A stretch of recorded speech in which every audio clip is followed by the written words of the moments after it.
जब भी आप किसी एक पोजीशन में अपने शरीर को काफी देर तक रखते हो, जैसे आप जब भी पलथी मार के बैठते हो या फिर किसी योग आसन में एक ही पोजीशन में काफी समय तक बैठे रहते हो, तो आपके पैरों में या आपके हाथों में झुनझुनी सी चढ़ने लगती है। जब आप चलने का प्रयास करते हो तो आपको लगता है कि तुरंत बस ये जो सेंसेशन हो रही है तुरंत ये शांत हो जाए। ये बिल्कुल मीठा सा दर्द होता है। इसमें शरीर का वो पर्टिकुलर अंग सुन्न पड़ जाता है। आखिर ऐसा होता क्यों है, और अगर ऐसा हो जाता है तो उसे तुरंत सही कैसे किया जाए? बिल्कुल काम का है ये वीडियो आपके लिए। अगर ये जान जाओगे ना तो कम से कम उस मीठे से दर्द से आप तुरंत ही, या कहो कि उस मीठे से झुनझुनाहट से आपको मुक्ति मिल जाएगी। सबसे पहले हम कारण जान जाएंगे और उसके बाद निवारण भी जानेंगे। देखिए, सबसे पहले कारण जानते हैं। हम जी रहे हैं इस धरती पर केवल और केवल ऑक्सीजन के कारण से। ऑक्सीजन हमारे शरीर में जाता है तो हर एक सेल को एनर्जी देता है। कैसे?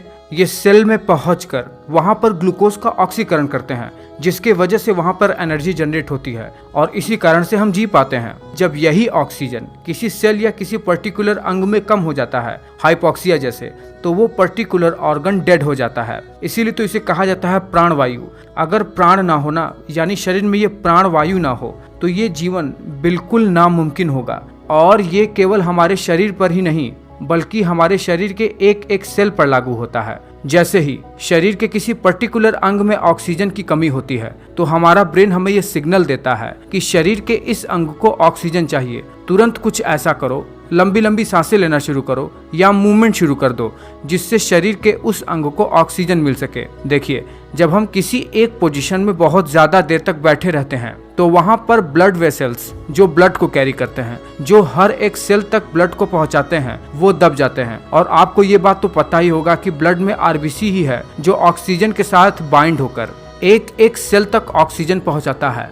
अब जैसे ही नस के दबने से किसी एक सेल को ऑक्सीजन की कमी महसूस हुई, वहां ब्रेन हमें झुनझुनी जैसा महसूस करवाने लगता है। ये नर्वस सिस्टम का काम होता है, यानी शरीर आपको ये कहना चाहता है कि तुरंत ही उस पर्टिकुलर अंग को ऑक्सीजन प्रोवाइड कराओ, नहीं तो ऑक्सीजन डेफिशिएंसी की वजह से वो अंग डैमेज भी हो सकता है। तो अब शरीर में किसी पर्टिकुलर अंग में ऑक्सीजन की कमी होने के कई कारण हो सकते हैं।